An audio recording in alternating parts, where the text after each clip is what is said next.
just because you didn't have the same experience as someone else doesn't mean that you didn't get the exact experience that you were supposed to.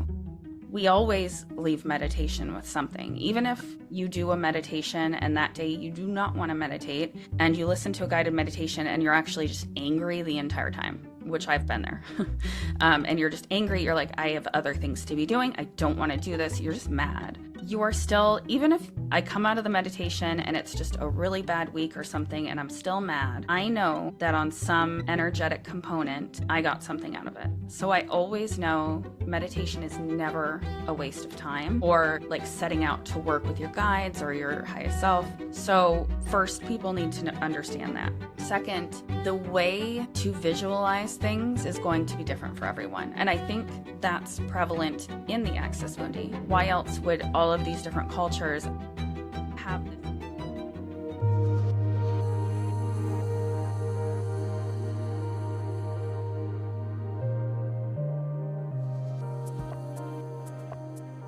Aloha and welcome to another show, guys. I'm so excited you're here today because we have a very special guest joining us, Tiffany Haney. She is the creator of Rooted Frequency podcast. If you caught our last conversation, you know Tiffany brings such powerful insights into energy, vibration, crystals, intuition, and so much more. Today, we're exploring Axis Mundi, the sacred connection point between the heavens, the earth, and the human spirit. Before we dive in, make sure you hit that subscribe button, follow the show, and tap that bell so you're always updated when new episodes drops. You can also follow me on Patreon. There's no ads, no censorship, and sometimes I drop bonus episodes. It's all free, but donations are always appreciated. Now, take a deep breath, get grounded, and enjoy the show. So, aloha and welcome back to the show, Tiffany. The last time we had an enlightening conversation about energy, alignment, crystals, and the tools people can use to raise their vibration. So today, I think we're going to go a little deeper into something that I've never heard of. So I'm really excited about this, the Axis Mundi. I don't know if I'm pronouncing it right.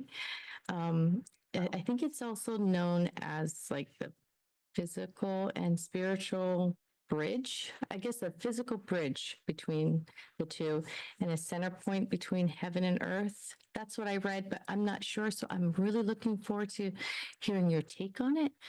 So if you can explain to us, what is Axis Mundi? What is it? I mean, what you said was what they say. I mean, that's what it is, the Latin term for it, like world access, center of the world. And it's like a cosmic access point. So a lot of people describe it as that bridge or connection between our earthly plane and a more divine or heavenly plane. And the reason I kind of don't remember which culture it was. Like I heard about it. It was probably when I was doing like Buddhist stuff because I love to read like a bunch of Buddhist stuff. And I like had heard the term, and then it was like in something else where they described something, and I was like, that sounds like the same thing. So then, of course, I had to go down the rabbit hole, and historically, so many cultures have this, and they don't call it Axis Mundi, but something that they describe, and essentially that's what it is. So I always say, if there's something that is woven throughout different cultures and times, there must be something to it, right? So you can kind of think of it as, in different cultures, like it might be a tree, a mountain, a temple, a pillar of light. So they'll talk about these like physical place, these physical lay points that are more highly, the frequency is higher, so it's easier to tap into that bridge. And then we can also talk about just the human body being a possible point of connection as well, that we can access our own inner Axis Mundi. So most people have like heard of the Tree of Life, or like there's different Mount Meru in Hinduism. They believe that this is like this Axis Mundi point. But they're all like energetic portals or grounding anchors that can hold us in both worlds, like one foot in each one. So I definitely feel like there's something to everyone needing to explore this. And that it is, there's certain things like if you, I don't know, made a checklist of different things that people should explore, and that everyone should meditate, everyone should really get to know themselves, get to know their darker side of themselves. Another thing is understanding how to access your own connection to the divine, whether it be internal or physical places. And I do believe there's both, that both things exist. It's interesting. So this is a connection between the two. How do we explore that? Do we meditate to get there? Or do we go to this temple? I guess it's different for everybody. Is that what it is? Yes, I, yes, in a sense, but I also, and granted, I've never, would love to go to some of these, ancient sites. I haven't had the privilege yet. But if people live near them, they should go. But, there's even like if you're in the United States, like I'm in Ohio, and there's certain hiking trails that are said to be more of a spiritual space. Like people just kind of feel, and I think everyone, when you go out into nature or in a forest, there's that sense of connection. So I do think that there is something to there being a vibration to physical spaces, but also that we are always able to access this within ourselves. So yes, we can access this by meditating, and also just by kind of understanding a little bit about the history too. So like in order for people in a long time ago, different ancient civilizations, they would have a sacred space. So, like a sacred mountain that they would go to, or a tree, or they would build temples specifically at these sites. And I know one thing that people, it's always interesting to talk about is the pyramids and how they perfectly align with different star systems. And, how did they do that? But one thing for sure is that anybody that you hear refer to these places, they say there's something there when you physically go there. And also, even those of us who haven't been, why are we drawn to them? Why do you want to hear someone talk about the pyramids or look at pictures? I believe that there is something sacred to this in these spots. And that it's a combo of kind of all of these things. It's not just one thing, but I do think there was definitely intention behind why places were put where they were. So, like, if you look at um, physically, though, like Buddhists, we always hear about the chakra system. So, we could talk about that being sort of a bridge throughout the body, an energetic bridge that could be the Axis Mundi.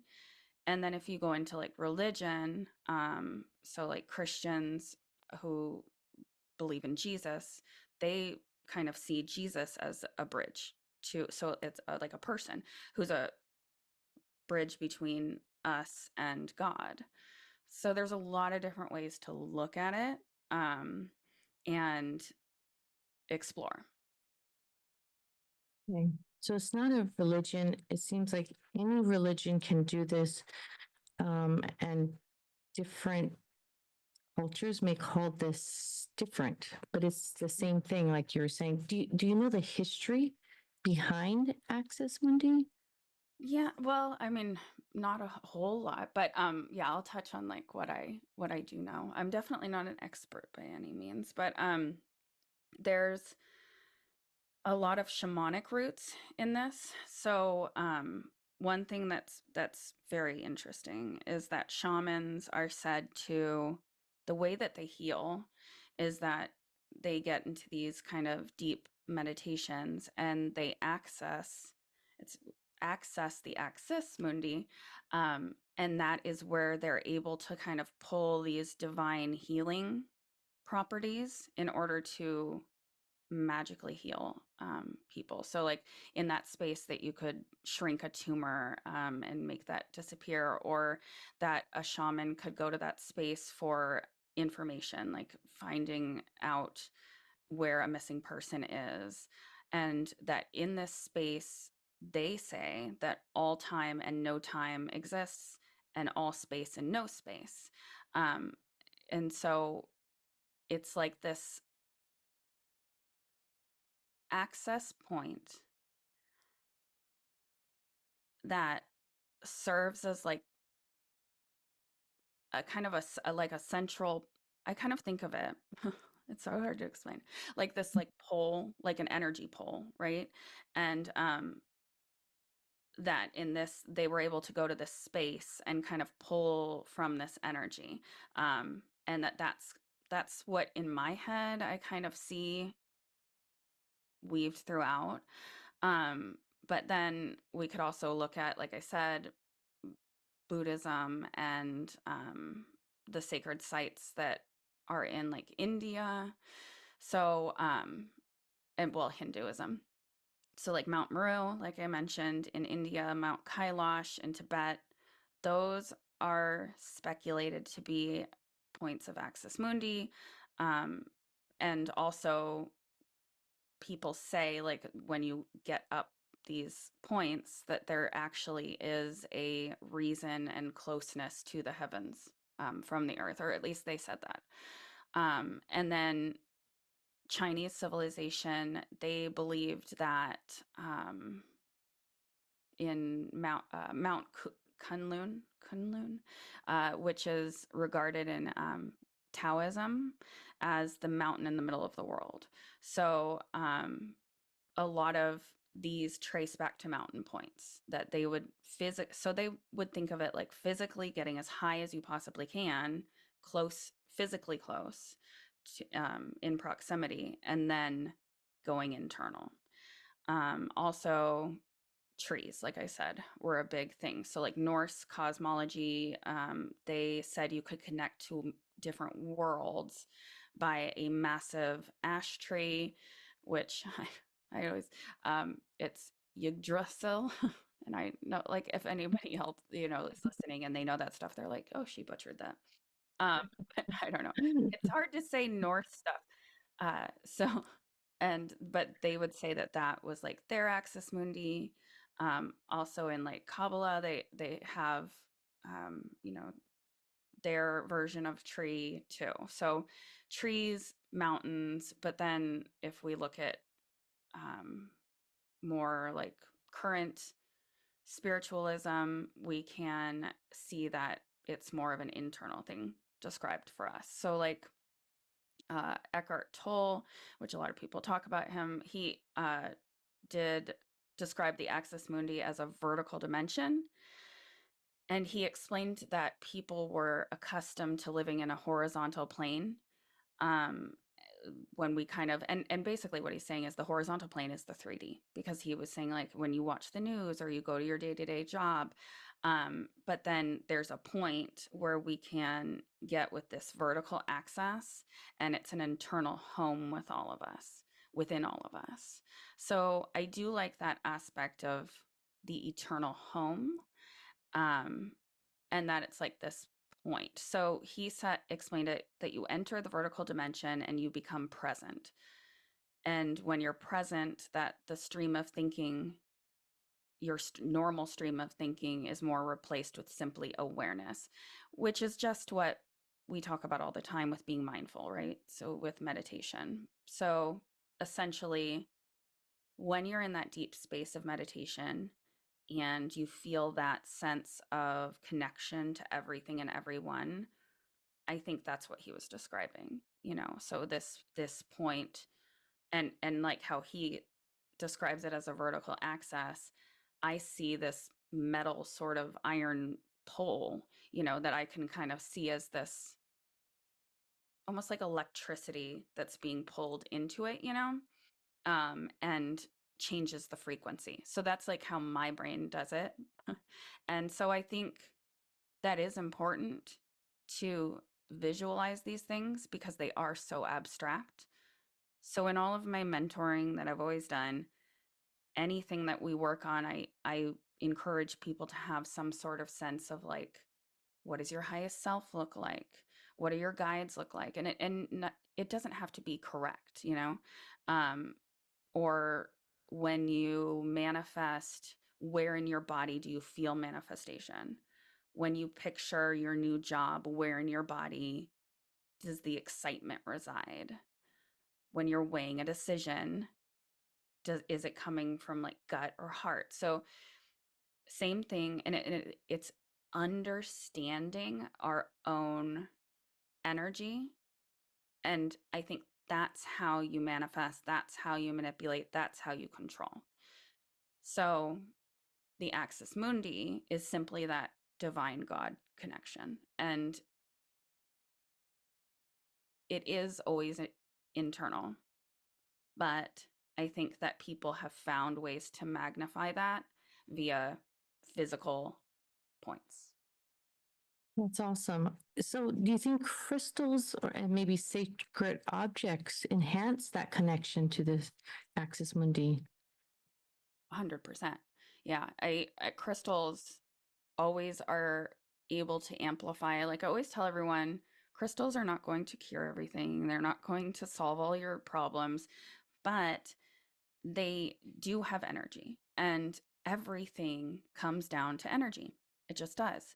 And we have to understand our energy and the way our energy works with people, the way it works with places, and the way it works with just different objects that could possibly even just like before we, me lighting incense. So for me, I like to light incense because it kind of pulls my senses and gets me a little bit more grounded. My life's super chaotic right now, so I haven't been feeling very grounded. I'm kind of like, well, all over the place all the time. So anything that you can do to help ground your energy is effective. And I do think crystals are one way of grounding, crystals are one way of amplifying. It's funny because I was just about to ask you how important is grounding when working with Axis Mundi. So yeah, you answered that. I think in Hawaii too, we like to walk barefoot in the sand, the wet sand. I think that's a really good way to ground, or even getting in that water. It's yeah, it's really grounding, and to feel that power in nature. I tell people, because the water looks so beautiful here in Hawaii, you need to sit at the ocean side on the sand and watch and feel the energy of that ocean. Don't just jump in, because it is powerful. It doesn't look it, but there's certain points in the ocean where there's undertows. And if you get knocked on your feet, you're going to get swept away. And as beautiful and peaceful that it could look, it may not be. So you have to be very careful here in Hawaii. There's a lot of tourists that's, excited to be here, and they just jump in that water and get swept away or break their neck because the wave. What they don't know is underneath the sand, when you first go in, it drops. So it's level, and then it drops down. And when it drops, that's where that point of that wave comes crashing down. And people don't know that, and they go walking, they drop a little, and the wave comes, and they just get tumbled all around. So yeah. Yeah, the ocean I've always said you have to respect it. It's like Yep, it's such I do. a powerful force. And I think It is. part of the reason that it is so powerful to sit on a beach and watch the waves come in and out, or be in a forest and sit under a giant tree, is the realization of how powerful and how much bigger these things are than us, which kind of makes sense because when that it would be a way to tap into Axis Mundi, because when we're in that space of understanding how small we are, yet how connected we are to these things, but that everything's so much bigger than us, that's divine thinking, right? Like when we're thinking about the bigger picture, that 5D perspective, and how we are in relation to everyone around us and things. So absolutely, wherever people live, there's ways to get out into nature, get your bare feet on the ground, and look at things in awe. And I suppose even you could do it in a man-made way too. If you live in a city, you could go just look at the skyline, or walk a giant bridge. I mean, anytime I see bridges, I'm always amazed that we made that because, it's like, how did they do that? So there's always a way to tap into that wonder and awe of something bigger than you. For sure. I know in Japan, they do the forest bathing.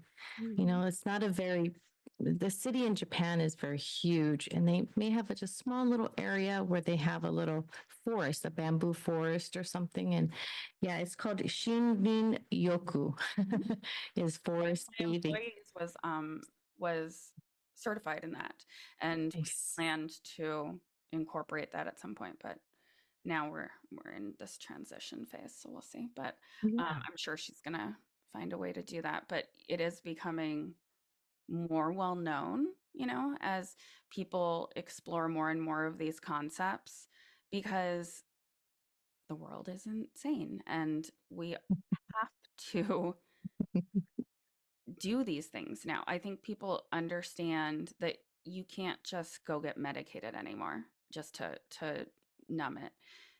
Everything's so much bigger than us. You have to face everything within you. And I do, like I said, I feel like it's come down to where I can kind of look at it almost as a formula when people feel out of control. Like there really is a kind of a checklist to go through and understand yourself. So it's not quite as abstract as people think. And that's where I think they get a little lost. And that's why it's wonderful that like people like you are, interview so many different people to help people understand more about these things, because we have to.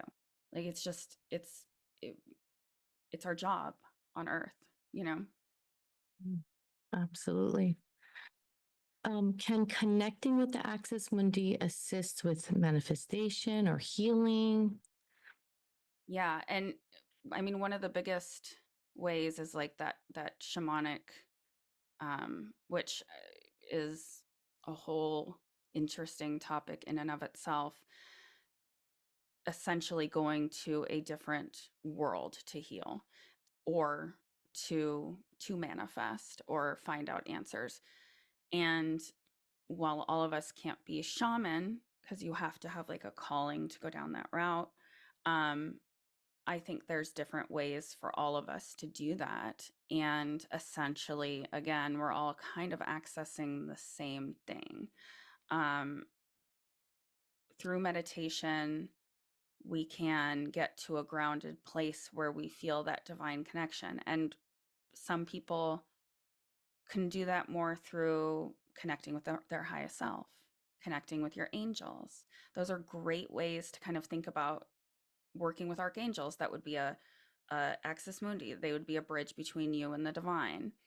And this would be a way for us to learn our soul contracts, why we came here, a way for us to access and heal ancestral trauma, karma, and also our own trauma in this lifetime and past lifetimes too.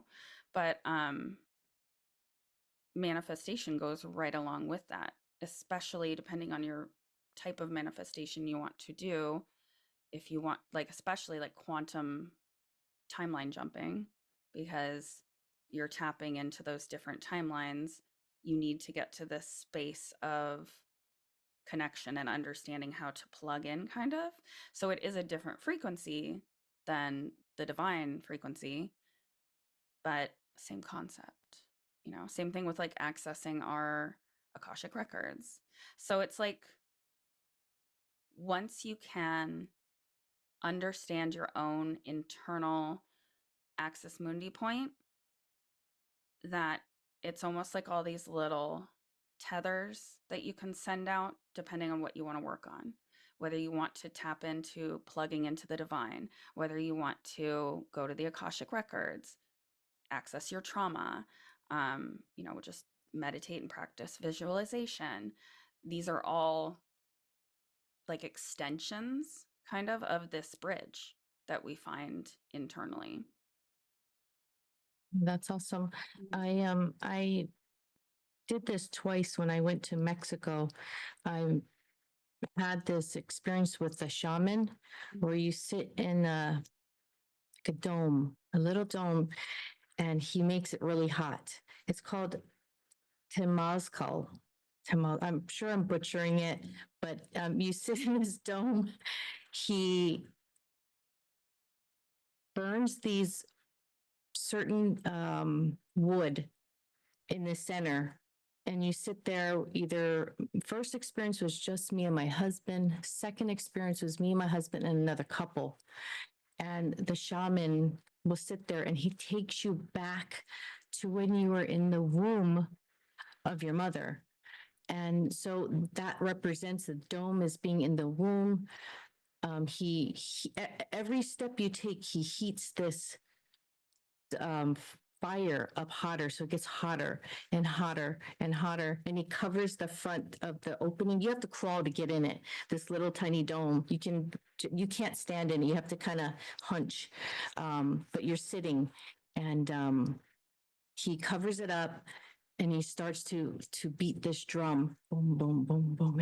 It's just so beautiful. The vibration that you feel in there, your heart, and I don't know, you're starting to sweat, and he walks you through the steps of going back in time to when you were in the womb and appreciating your mother and connecting that to the earth and everything else. It was a beautiful experience, which is why I did it twice. Yeah, it was amazing. Then he would throw this water at you, so you can kind of cool down. And when he puts the water on the wood, it steams up. So now it's even hotter, but a different hot. And then that burns off, and you're just sweating. You talk about a detox. It was amazing. I loved it. I I'd mean, do it it again. like sounds so like the way you just described it made me think it incorporates the elements, for It like does. body, like the Yep. or like earth, air, fire, water. Yep. Um, God, I would love to do that. Did you have any realizations or visions or anything, or did it feel more just like a cleansing? For me, it was more like a cleansing. I didn't see anything. The first time I did it, I didn't know what to expect. And I I don't like to be confined in a little area. And it was so hot I couldn't breathe. I almost had to get out. So I was panicking. Good thing I don't do shrooms or something like that, because I would have been probably flipping out, because I was literally panicking the first time. I kept telling myself, relax, calm down, but I couldn't breathe. So I had to put my face really close to the ground because it was cooler there. And my husband, because it's actually a dirt. You're sitting on a dirt. So there was this big bug that my husband kept trying to push away because he was trying to concentrate. So the first experience was kind of like, we didn't know what to expect. And yeah, so no, I didn't. But after I felt so cleansed and so light, and my husband and I walked to this little walkway or bridge, I guess, to the ocean. and we threw some flowers in there. And we're like, we're going to come back, Mexico. Thank you so much. It was such a wonderful experience to be here in Mexico and to experience the Mayan shaman like ways, it was beautiful. So when we came back the year, Oh, sorry. yeah. Oh, yeah. Yeah, but it was in the hotel that we were at. They bring the official shaman to us, to the hotel, which was great. And the second time we went, he wasn't there. It looks like they were closing up that dome area. So we're like, oh no. Third time we went, we had asked, and he was coming back. They were just, I guess, under repairs and doing stuff. So the second time we went back, there was no more dirt. It was like concrete, which was kind of good because we didn't have to worry about no bugs again. My husband's like, I don't know what kind of bug it was, but I kept flicking it so it doesn't bite us. I'm like, oh, great. Good thing I didn't see that because I was already panicking because I couldn't breathe. But yeah, this time, the second time, I was sitting closer to the door. So I don't know if that's the reason why. I shouldn't say door, the opening. Maybe that's why I wasn't as hot this time. I'm not sure. But yeah, the first time it was. Expect, and when we Yeah. panic, we get hotter, you know. I Yeah. that's what I worry about that experience, that I would panic. Yeah. Only because I don't like tight spaces like that. I just don't like that. So I didn't know what to expect. But I did know the second time, and I was like, yeah, I'm doing it again. And it was great. The second time, did I feel something? Oh, it was really strange because just when you're getting into it, the couple that was with us, it seemed like she started to bring out something within him. I don't want to say demonic, but his voice was like angry. He was screaming. And we're like, oh, we're like, oh no, what do I do? The shaman is at the door. Like he sits right there in front of the opening with it closed. And I can't pass him. He's got the drum there. And like, this guy is freaking out. So yeah, so that experience too was different. He was yelling and screaming and I don't know. And saying stuff. I don't know. I didn't understand what he was saying because he was speaking in Mexican, in Spanish. They were from there. Okay. And I guess they lived there and they came to see him, this shaman. And yeah, so he was like, She looked freaked out? Or did yes. Okay. He was like yelling, screaming. And so we left. And then when we were done, we left and we did a sound therapy and other stuff at the very end, which they didn't have the first time we went. And the shaman stayed back and did more prayers for him. That's what I think the wife said, that after they came out, I saw him as we were leaving and I said, he didn't speak English very good and I couldn't speak Spanish very good, but I'm like, are you okay? And he says, sorry. I said, oh, it's okay. So I gave him a hug. I was like, it's okay. It's okay. I'll pray for you, brother. So yeah, but it was like expelling something demonic. yeah, that's what it seemed like. So I was like, oh boy. Yeah. He was like angry, screaming, and yeah, and he's a guy, I'm like, oh crap, I'm stuck in this dome. Mm-hmm. So yeah, so just when I was starting to get into it, I couldn't because he was screaming. I was like, oh my God. Yeah, Like, that's interesting. yeah. Like for them to do that, like it kind of takes over your whole experience. Yeah, but it was interesting to watch because he was totally getting into it. Because when he says, like, I forget, like he says, thank your mother. He's beating the drum and he's like almost singing it, and his voice just resonates in that dome. And he has this beautiful, deep, low voice. And so we're like, okay, thank you, to my mother. Thank you, Earth. And the guy was like, thank you. What's going on? So he was really getting into it like that, and the deeper we got, the more into it he got. Like he was like really, yeah, and he was very upset at the very end. So the shaman went in and did a little prayer and stuff. So he was probably with him for another half hour in there, and he was yelling and screaming inside. We're like, whoa, know what's going on. Couldn't understand. Oh, that's fascinating. I Yeah, like all of those shamanic traditions and stuff. It's so fascinating. I know. It seems so Definitely. powerful. It is, yes. And this guy is really good. I forget his name off the top of my head, but he's a really good shaman. Just and his voice was, you get mesmerized just by his voice. Yeah. Yeah. Hey Ohana, I hope you're loving this conversation as much as I am. I just wanted to pause for a quick moment to ask for your support. If you're enjoying what you're hearing and feel like we've earned it, I'd be so grateful if you could leave us a rating or review.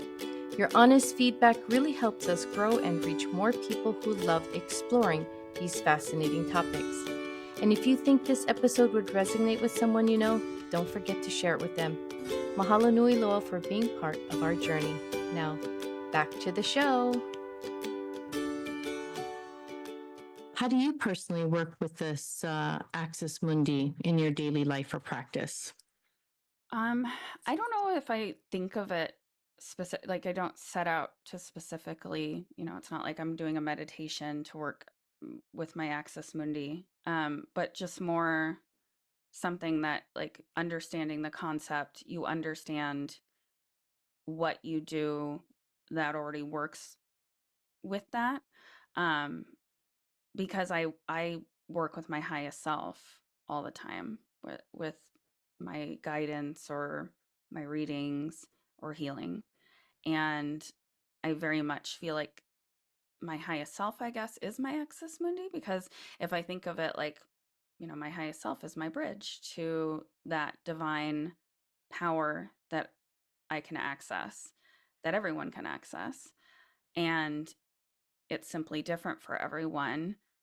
And that I think is important for people to know, because I think a lot of times people will listen to something and they'll think, "Oh, I want to try that." And they get discouraged after trying it once because someone will say, "Oh, I did a meditation to meet my starseed family and I saw all of these things and it was amazing." And then someone does the same meditation and they don't see anything, don't hear anything, don't feel anything. And people will be like, "Well, I'm doing it wrong." And immediately, like as humans, we go to, "I'm doing it wrong. I don't know what I'm doing wrong." And this is what, and people like all the time would come to me and say this, and they're so frustrated. And I always would tell them, just because you didn't have the same experience as someone else doesn't mean that you didn't get the exact experience that you were supposed to. We always leave meditation with something. Even if you do a meditation and that day you do not want to meditate and you listen to a guided meditation and you're actually just angry the entire time, which I've been there. And you're just angry. You're like, "I have other things to be doing. I don't want to do this." You're just mad. You are still, even if I come out of the meditation and it's just a really bad week or something and I'm still mad, I know that on some energetic component, I got something out of it. So I always know meditation is never a waste of time, or like setting out to work with your guides or your highest self. So, first, people need to understand that. Second, the way to visualize things is going to be different for everyone. And I think that's prevalent in the Axis Mundi. Why else would all of these different cultures have this concept in so many different ways? Because someone thought that, and probably just geographically where you lived, there happened to be an amazing tree. So that was where they all went to commune and meditate or pray or whatever. Other people live in a mountainous region and there's a gorgeous mountain, so that's why the mountain. Again, something bigger. So I think, like for you, the ocean could be your Axis Mundi point physically. And then when we do these meditations, once we start to kind of understand what we resonate with it'll help you to choose the correct meditations or to visualize effectively for yourself. For example, the Akashic Records, there's a million meditations out there. The majority of them will have you visualize going up through kind of dimensions or upstairs or sometimes downstairs, but essentially accessing kind of a different dimension. And the majority of people, that will work. I had one woman I was working with mentoring, and we did a long Akashic record reading, and she, like, I saw stuff, but she didn't. So at the end, she said, I don't know. And I was like, okay, interesting. So we had other sessions together, and I started to notice that when she talked to me about meditation or experiences she's had, I always would get this visualization of like her needing to root. And I kept telling her that. And I was like, there's something like from the very beginning, it was probably like the first like 3 minutes of meeting her. I said, you have a special like root connection. And so it kind of clicked. And that's how it always is. Usually, like, we get little tidbits of information, and then my highest self will just kind of give me the answer, because if they give you it right away, you won't usually understand it. So I said, we have to, anything that you want to access, I think we have to go down. So I custom like made the meditation for her, and we went like down through the earth, rooting down, and then down into finding this tree, that she went inside of the giant trunk and went down through the tree. And that worked. She was able to access her highest self. She was able to access the Akashic and started working like that. So it was, it's really neat when we make those discoveries of what makes people unique. And I do think there's a reason for all of that, that understanding the way her energy worked and the way mentally she had to kind of travel her energy and her connections would help if she ever wanted to do healing, would help if she ever wanted to work on her intuition and give readings of some sort, or um, whatever you want to do. And that is why I push everyone so hard to understand their energy, because even when I started first healing, for me, I was originally working with my angels, and that was before I really had a super strong connection to my highest self. And I was kind of told in meditation to work from my heart space. So that was the way I started, like, was projecting energy, essentially pulling it through my heart chakra and going through other people's heart chakra and healing parts of their bodies. And that's become much different now. I don't work that in that sense, but I do still very much tune into chakras and energy within the body. But I also work with my highest self, who gives me constant downloads during a healing session. So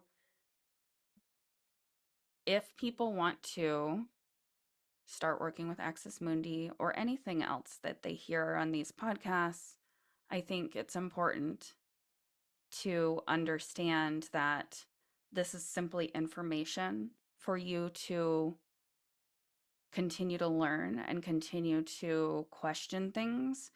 And none of us are experts, and anybody who tells you they're an expert, I don't want to talk to them. I'm so sick of all of these false experts. I'll never say I'm an expert in something.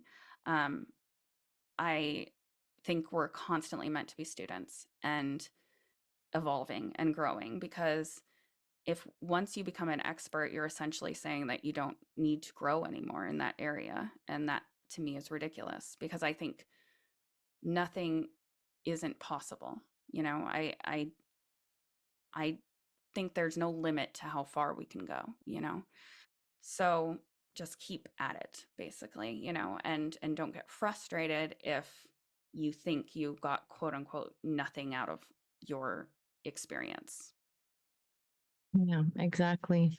Yeah, even like with my shamanic experience that I had, I may not have experienced something at that moment because I was kind of preoccupied. But after I did feel, like I said, lighter. I felt like I can get into my meditation zone quicker, and so yeah, definitely. I would do it again. And yeah, I don't regret doing those for sure. Um, Any of those healing things, again, like nothing's going to cure everything in one mhm, session, which yeah, is why when people come to me, I always say, I'm going to explain to you different things that I do. I usually give them like homework afterwards because I'm like, I can clear things, which that's what it sounds like for you. Blockages were cleared, you know? But if we don't change or acknowledge why those blockages were there in the first place, we're just going to put them right back. So mhm, you're just right back to square one. So we have to continue the work also on our own. yeah, exactly. It's funny. Yesterday was watching this show, and my son was telling me about this too, about this pilgrimage that people go to in Japan, where they hit the 88 different temples. I guess it's in a certain area. Some people walk it, which takes 6 weeks. Some people drive. I would think most people drive. And I think when you drive, it takes 10 days to hit all of these 88 temples. And when you go to these temples, every one of them does a little bit different things, I guess. And people get the Japanese, the, the writing that they do and get it stamped, this book stamped. And I think each temple they're supposed to reach their higher self a little bit more. Um, and most people stay at the temple or near the temple. I guess there's camping. I say camping site. They called it camping site where they park there and use the facilities. There's onsen, which is the natural hot springs that you can sit in. And so, yeah, so experiencing all that, people reach their higher self. And they do it for different reasons. Each one has their own reasons why they go and experience this. But it's something I think that would be interesting. I would like to try someday. I never heard of it. And I'm Japanese, half Japanese. I never heard of this. So I was like, wow, really? That's cool. I'd like to do that. So yeah. 2 seconds with you. Japan it's the number one place that I want to go. But yeah, all of everything Japanese history and everything that all appeals to me. I don't know, it feels like home and I've never been there. But I don't know. Yeah.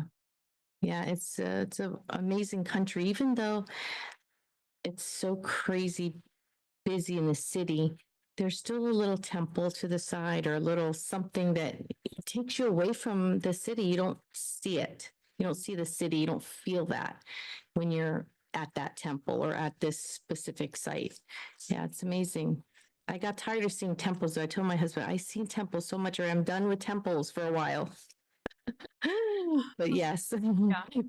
I mean, it almost sounds like that whole journey is similar to like you know, Unalome, like the path to enlightenment. So, Yeah. mm, Yes. which again is like another one of those things that is found in so many different cultures that you could, um, but it all like it all boils down to the same stuff, you know, Yeah. which is beautiful. Yeah. Absolutely. Well, maybe we can end it at that. So thank you, Tiffany, for coming back to the show and sharing your incredible insights with us today. I always love our conversations. They always leave me feeling inspired and even more connected. And talking about the Axis Mundi today really opened up so many new layers of understanding. I can't wait to have you back again to see what we can dive in deeper and maybe more amazing topics. Um, Yeah, what and what now are that I, have I'm hoping now I will free up some more time. where can people find you in your work though? People can find me I don't have a website right now. I will. So I'm rebranding, and now my new brand is Rooted. And my website, you could go there, it exists, and you could sign up for newsletters. It's everythingrooted.com. And that will be where I sell crystals. You can book me. And like I said, it's not completely live yet, but you can go there and sign up for the newsletter or head over to YouTube, subscribe to my channel, which is Rooted Frequency. Sounds great. Thank you, Tiffany. Having me. Thank you. And with that, we've reached the end of today's conversation. Mahalo to Tiffany for being here again and sharing her incredible insights. If you've enjoyed this episode, be sure to follow, subscribe, hit that bell so you never miss a drop. You can also follow me on Patreon. It's totally free, no ads, no censorships, and bonus episodes from time to time. If you'd like to support the show, you can send a donation or visit sensiblehippie.com and check out where I shop. Until the next time, guys, stay grounded, stay curious, and stay awake. Bye.